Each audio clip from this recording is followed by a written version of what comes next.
doing a tribute to the turkey today for Thanksgiving. I'm going to start out with some fall vegetables that I'm going to roast in the oven. I have the savory Brussels sprouts here, sweet butternut squash, earthy mushrooms, and then the aromatic quality of fennel.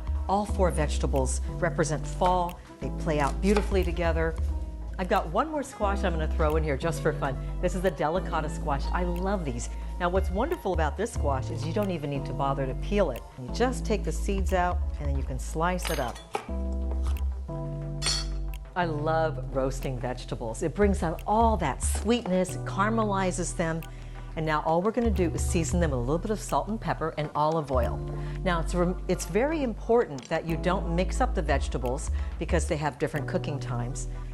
It's also very important to have them in one layer so you don't have a puddle of liquid at the bottom and they caramelize evenly. Okay, now I'm going to sprinkle them with a little bit of salt and pepper.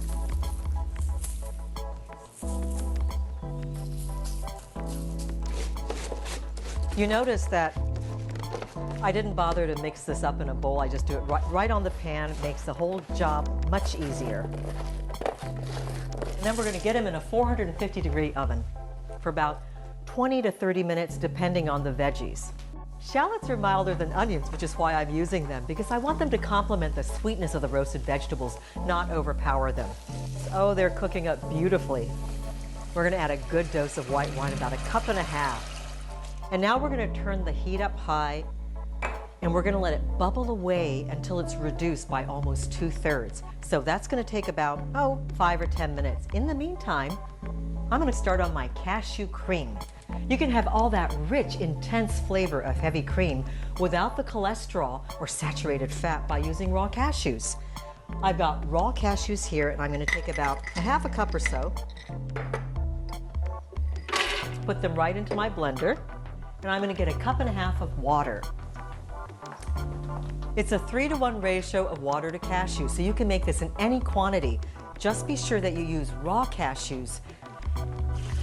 Now what happens here is that when I blend this, the cashews are going to whip up into this creamy, white, smooth consistency that can substitute for heavy cream in any of the dishes that you like. Turn this on.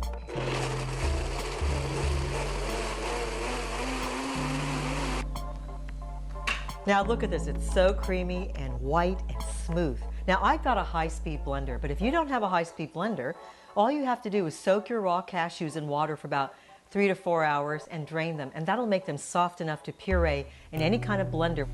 All right, let me check on the shallots and white wine. Okay, I think the shallots and the wine are just perfect. Do you see how much the wine is reduced? And they're just barely clinging to the shallots.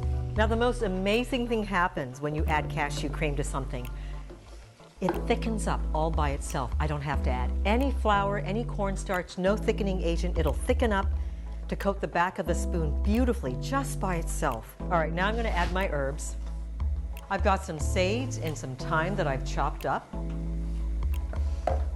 Season it with a little bit of salt and some pepper.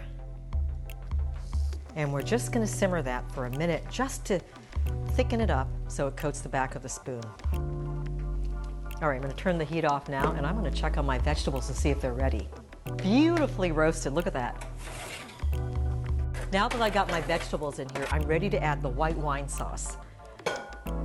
Oh, this is going to be so delicious. Those earthy fall flavors enhanced by the sophisticated white wine sauce. Okay, now this is where the fun really begins. I'm going to take these wonderful vegetables and shape them into one of my favorite Thanksgiving friends, the Unbird. I'm going to do that with phyllo dough. This takes the fussiness out of phyllo. Just some canola oil spray. You just go like that, and that layer is done. Now it's important to spray between every leaf. This is for the body of the bird, and I'm going to need about 6 or 7 layers. Okay. We're going to put them right in the center of the phyllo.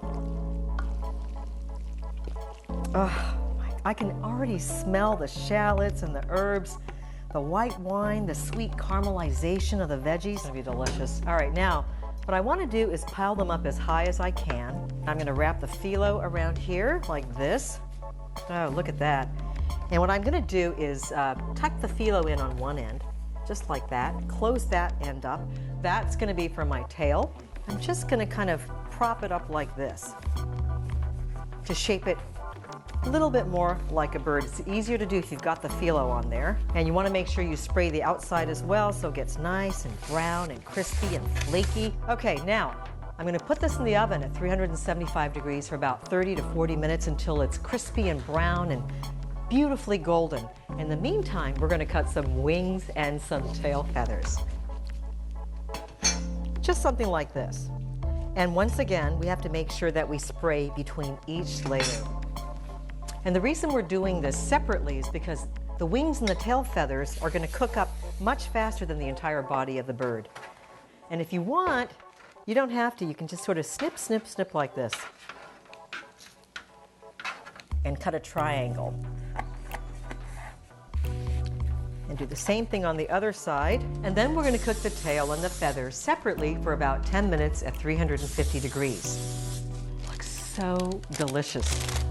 All right, all we have to do is lean it up against this. It's just for fun. Okay, I'm going to select one of my squash here. Find one that sort of looks like a turkey head and neck. Ah, here's the one. Voila! Here's my phyllo encrusted roasted veggie Unbird. I think I'm going to dig in before it decides to fly away.